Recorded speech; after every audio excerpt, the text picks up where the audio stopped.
السلام علیکم، کیسے ہیں آپ سب لوگ؟ امید ہے آپ سب لوگ خیریت سے ہوں گے۔ بسم اللہ الرحمن الرحیم۔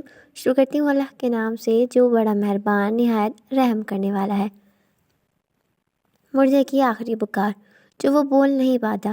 مرتے وقت انسان اپنے گھر کے کن لوگوں کو یاد کرتا ہے اور کیا کہتا ہے؟ مرتے وقت آنکھیں کیوں کھل جاتی ہیں؟ اللہ اکبر۔ بسم اللہ الرحمن الرحیم۔ اللہ تعالیٰ نے قرآن مجید میں موت کو اجل سے تعبیر فرمایا ہے۔ اجل کے معنی ہے کسی چیز کا مقررہ وقت جو کسی قیمت پر بھی نہ ٹلے۔ موت ایک ایسی حقیقت ہے کہ جسے انکار کس کے لیے بھی ممکن نہیں ہے۔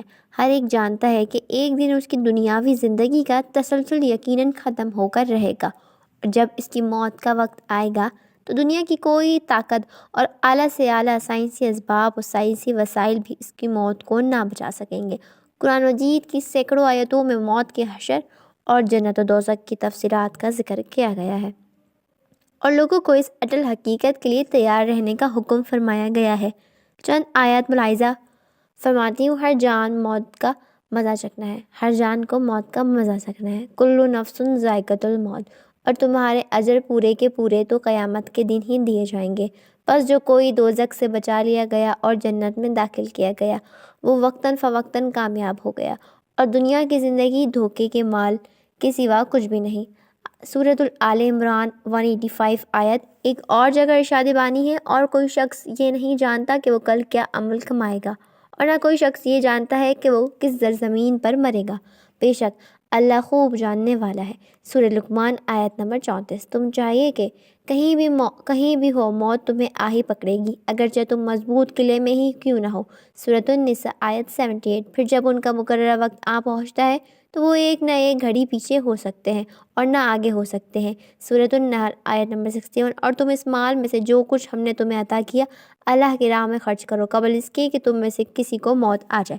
پھر وہ کہنے لگے کہ اے میرے رب، تو نے مجھے تھوڑی مدت تک کی مہلت اور کیوں نہ دی کہ میں صدقہ خیرات کر لیتا، نیک کاروں میں ہو جاتا، تیری عبادت کر لیتا۔ اور اللہ ہرگز کسی شخص کو مہلت نہیں دیتا جب اس کی موت کا وقت آ جاتا ہے، اور اللہ ان کاموں سے خوب آگاہ ہے جو تم کرتے ہو۔ سورۃ المنافقون آیت نمبر 11 اور 10۔ یہاں تک کہ جب ان میں سے کسی کو موت آ جائے گی تو وہ کہیں گے کہ اے میرے رب، مجھے دنیا میں واپس بھیج تاکہ میں اس دنیا میں کچھ نیک عمل کر لوں جسے میں چھوڑ کر آیا ہوں۔ ہرگز نہیں، یہ وہ بات ہے کہ جسے وہ بطور حسرت کہہ رہا ہوتا، اور ان کے آگے اس دن تک ایک پردہ حائل ہے جس دن وہ قبروں سے اٹھائے جائیں گے۔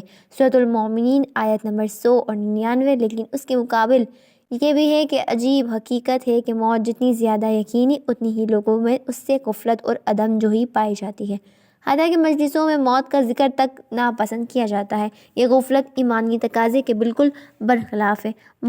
مومن کی شان یہی ہے کہ وہ کثرت سے موت کو یاد کیا کرے، اور جہاں تک ممکن ہو آخرت کی تیاری کے لیے ہر وقت فکر مند رہنا چاہیے۔ قرآن مجید کی سینکڑوں آیتوں میں موت، حشر اور جنت و دوزخ کی تفصیلات کا ذکر کیا گیا ہے، اور انبیاء کرام کی بعثت کا اہم ترین مقصد بھی یہ تھا کہ انسان کو اس کے اصلی اور دائمی وطن سے آگاہ کر کے وہاں کی دائمی نعمتوں کا اسے مستحق بنا دیا جائے۔ اس حوالے سے چند احادیث ملاحظہ فرماتی ہوں۔ حضرت ابو ہریرہ رضی اللہ تعالیٰ عنہ سے روایت ہے کہ رسول اللہ صلی اللہ علیہ وسلم نے فرمایا، لذتوں کو ختم کرنے والی چیز یعنی موت کو زیادہ یاد کیا کرو۔ ابو موسیٰ رضی اللہ تعالیٰ عنہ حضور نبی کریم صلی اللہ علیہ وسلم سے روایت کرتے ہیں کہ آپ صلی اللہ علیہ وسلم نے فرمایا، جو اللہ سے ملاقات کو پسند فرماتا ہو اللہ تعالیٰ بھی اس سے ملاقات کو پسند فرماتے ہیں، اور جو اللہ تعالیٰ سے ملنا پسند کرتا ہے، ملنا ناپسند کرتا ہے، اللہ تعالیٰ بھی اس سے ملنا ناپسند فرماتا ہے۔ یہ حدیث متفق علیہ ہے۔ حضرت ابن بن کعب سے روایت ہے کہ جب رات کو تہائی حصہ گزر جاتا تو حضور نبی کریم صلی اللہ علیہ وآلہ وسلم اٹھ کھڑے ہوتے اور فرماتے، اے لوگو اللہ تعالیٰ کو یاد کرو، اے لوگو اٹھو اور تہجد پڑھو، اے لوگو اللہ تعالیٰ کو یاد کرو، قیامت کا پہلا نفع آ چکا ہے، دوسرا نفع اس کے تابع ہوگا، موت اپنی ہولناکیوں سمیت آ پہنچی ہے، موت اپنی سختیوں سمیت آ پہنچی ہے۔ بے شک نماز نیند سے بہتر ہے۔ رسول اللہ صلی اللہ علیہ وآلہ وسلم نے فرمایا، دنیا میں اس طرح رہو جیسے تم ایک راہ چلتے مسافر ہو، پھر کسی راہ چلتے منزل کے راہی۔ حضرت عبداللہ بن عمر کہا کرتے تھے کہ جب شام ہو جائے تو صبح کا انتظار نہ کرو، اور جب صبح ہو جائے تو شام کا انتظار نہ کرو، اور بیماری سے پہلے صحت کو اور موت سے پہلے زندگی کو غنیمت سمجھو۔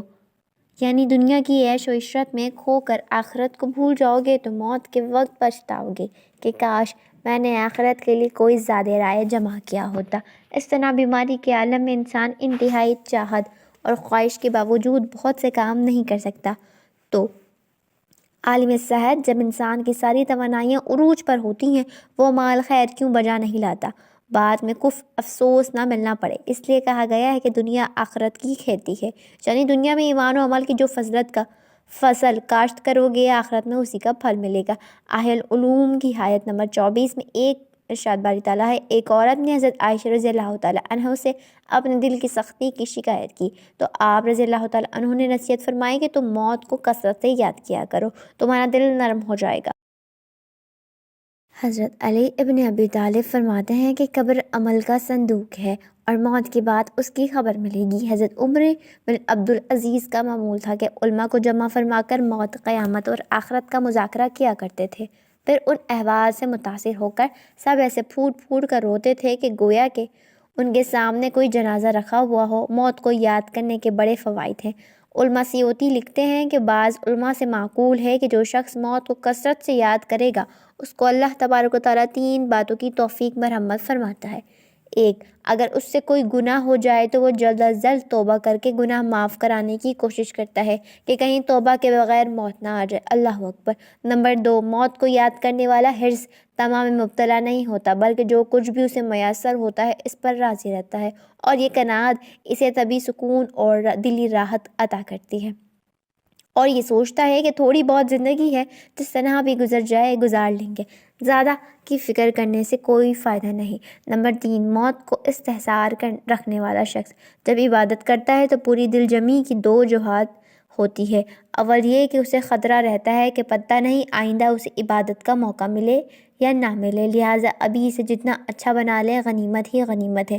دوسرا یہ کہ آخرت کی یاد کی وجہ سے اسے عبادت پر ملنے والے عظیم و خرفی بدلے کا کامل یقین ہوتا ہے، جس کی بنا پر اسے عبادت میں واقعی سرور نصیب ہوتا ہے جو الفاظ میں نہیں بیان کیے جا سکتے۔ ایک عربی شاعر کہتے ہیں، اس کا ترجمہ ہے، میرے دوست دنیا کے آرام اور راحت سے دھوکے میں مت پڑنا، اس لیے کہ عمر ختم ہو جائے گی اور عیش جاتی رہے گی۔ جب تم کسی جنازے کو اٹھا کر قبرستان لے جاؤ تو یقین کر لینا کہ اس کے بعد تمہیں بھی ایسے اٹھا کر لے آیا جائے گا۔ الغرض قرآن و حدیث میں موت المابل، موت کے احوال، محشر میزان، عدل کا قیام، جزا و جزا کا نفذ، جنت و جہنم کے احوال اور ان میں داخول تفصیل کے ساتھ بیان فرمائے گئے ہیں۔ ان کا مذاق کے طور پر ذکر کرنا قرآن و حدیث میں بیان کردہ غیبی حقیقتوں کی اعانت کے مترادف ہے۔ آخرت کا تصور کو مردہ فکر سے تعبیر کرنے کا کوئی مسلمان تصور بھی نہیں کر سکتا۔ اللہ تعالیٰ کا ارشاد ہے، اور دنیا کی یہ زندگی تو صرف کھیل اور تماشا ہے، اور بے شک آخرت کا گھر ہی اصل زندگی ہے، اگر وہ جانتے ہوں تو۔ سورۃ العنکبوت آیت نمبر 64۔ ناظرین، مرنے کے بعد انسان قبر میں کیسے اور کتنے دن بعد ختم ہوتا ہے؟ سائنس کی نظر میں تدفین کے 1 دن بعد یعنی ٹھیک 24 گھنٹے بعد انسان کی آنتوں میں سے ایسے کیڑوں کا گروہ سرگرم عمل ہو جاتا ہے جو مردے کی پاخانے کے راستے سے نکلنا شروع ہو جاتا ہے، ساتھ ناقابل برداشت بدبو پھیلنا شروع کر دیتا ہے، جو کہ دراصل اپنے ہم پیشہ کیڑوں کی دعوت دیتے ہیں۔ یہ اعلان ہوتے ہی بچھو اور تمام کیڑے مکوڑے انسانی جسم کی طرف حرکت کرنا شروع کر دیتے ہیں اور انسان کا گوشت کھانا شروع کر دیتے ہیں۔ تدفین کے 3 دن بعد سب سے پہلے ناک کی حالت تبدیل ہونا شروع ہو جاتی ہے، 6 دن بعد ناخن گرنا شروع ہو جاتے ہیں، 9 دن کے بعد بال گرنا شروع ہو جاتے ہیں، انسان کے جسم پر کوئی بال نہیں رہتا اور پیٹ پھولنا شروع ہو جاتا ہے، 17 دن بعد پیٹ پھٹ جاتا ہے اور دیگر اعضاء باہر آنا شروع ہو جاتے ہیں، 60 دن بعد مردے کے جسم سے سارا گوشت ختم ہو جاتا ہے، انسان کے جسم پر بوٹی کا ایک ٹکڑا بھی باقی نہیں رہتا، 90 دن بعد تمام ہڈیاں ایک دوسرے سے جدا ہونا شروع ہو جاتی ہیں، 1 سال بعد ہڈیاں بوسیدہ ہو جاتی ہیں اور بالآخر جس انسان کو دفنایا گیا تھا اس کا وجود ختم ہو جاتا ہے۔ استغفر اللہ، اللہ اکبر۔ عام طور پر یہ تصور کیا جاتا ہے کہ زندگی کے آخری لمحات میں ایک جنگ سی چل رہی ہوتی ہے، انتقال کرنے والے شخص کا چہرہ دیکھ کر یوں لگتا ہے جیسے وہ سو رہا ہے، چہرے پر بہت عام تاثرات ہوتے ہیں، ایسا لگتا ہے کہ موت کا عمل آخری سانس لینے سے ایک ہفتہ قبل شروع ہو جاتا ہے۔ اس دوران صحت متاثر ہونے لگتی ہے، جسم کمزور پڑنے لگتا ہے، چلنے میں دشواری پیش آنے لگتی ہے اور غنودگی طاری ہوتی ہے۔ آخری لمحات میں کھانا پینا مشکل ہونے لگتا ہے اور کسی شخص میں طاقت نہیں کہ خدا کے حکم کے بغیر مر جائے۔ اس نے موت کا وقت مقرر کر کے لکھ رکھا ہے اور جو شخص دنیا میں اپنے اعمال کا بدلہ چاہے اس کو ہم یہیں بدلہ دے دیں گے، اور جو آخرت میں طالب ثواب ہو اس کو وہاں اجر عطا کریں، اور ہم شکر گزاروں کو عنقریب بہت اچھا صلہ دیں گے۔ سورۃ آل عمران آیت نمبر 154۔ مرتے وقت انسان کے دل و دماغ سے ہر چیز نکل جاتی ہے، سب کچھ بھول جاتا ہے، اپنا مال، دولت، محل، عزیز و قارب، رشتہ دار، سب کچھ بھول جاتا ہے، مگر مرتے وقت انسان دو لوگوں کو بہت زیادہ یاد کرتا ہے۔ دو لوگ ہرگز نہیں بھولتے، ان کو سامنے بٹھا کر چیخنے کی کوشش کرتا ہے، ان کے غم میں رونے کی کوشش کرتا ہے، مگر رو نہیں پاتا۔ حضرت مولانا جلال الدین رومی رحمۃ اللہ علیہ فرماتے ہیں، میرے محلے میں ایک شخص زندگی موت کی جنگ لڑ رہا تھا، مرنے والا تھا، موت کے بالکل قریب تھا۔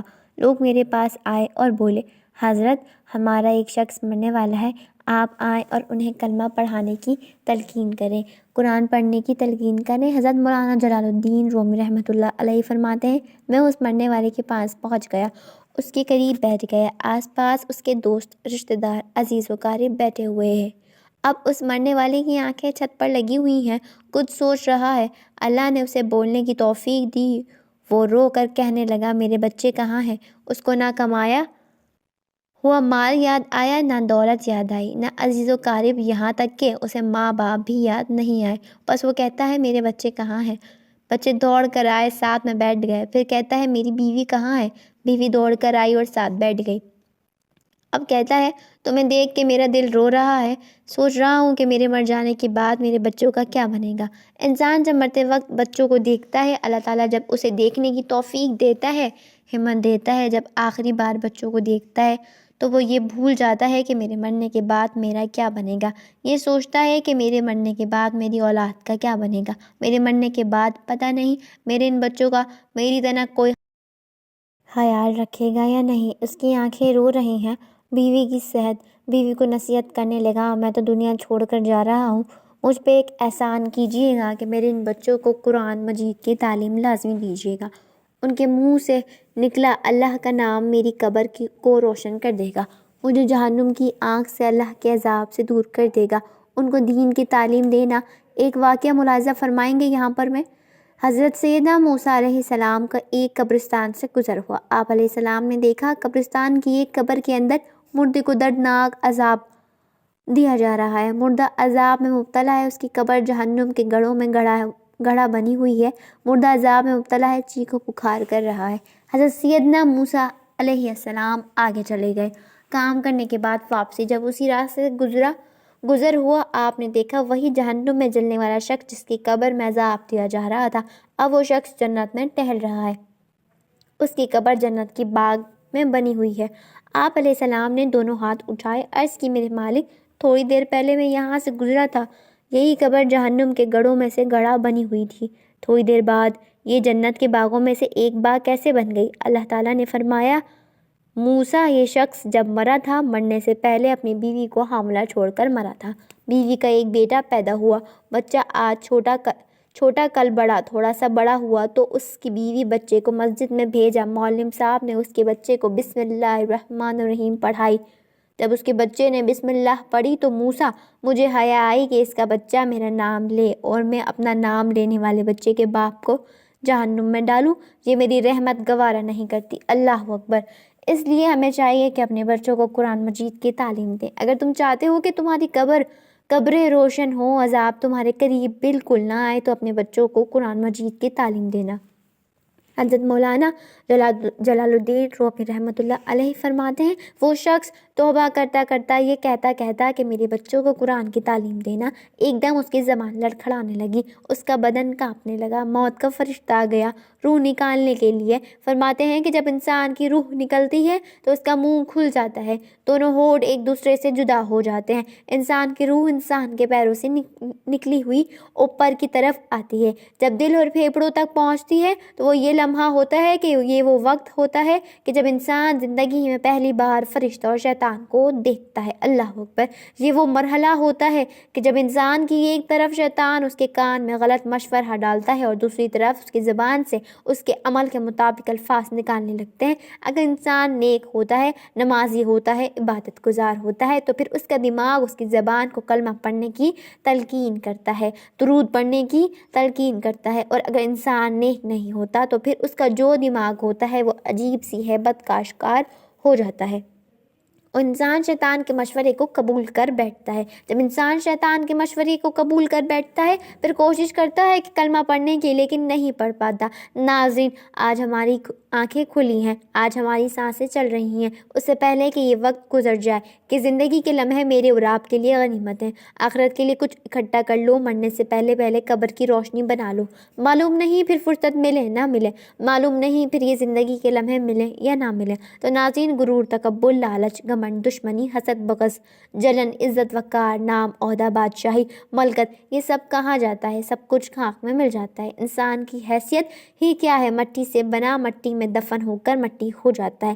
5 یا 6 فٹ کا انسان قبر میں جا کر بے نام و نشان ہو جاتا ہے۔ دنیا میں اکڑ کر چلنے والا، اپنے آپ کو طاقتور سمجھنے والا، دوسروں کو حقیر سمجھنے والا، دنیا پر حکومت کرنے والا، قبر میں آتے ہی اس کی حیثیت صرف مٹی رہ جاتی ہے۔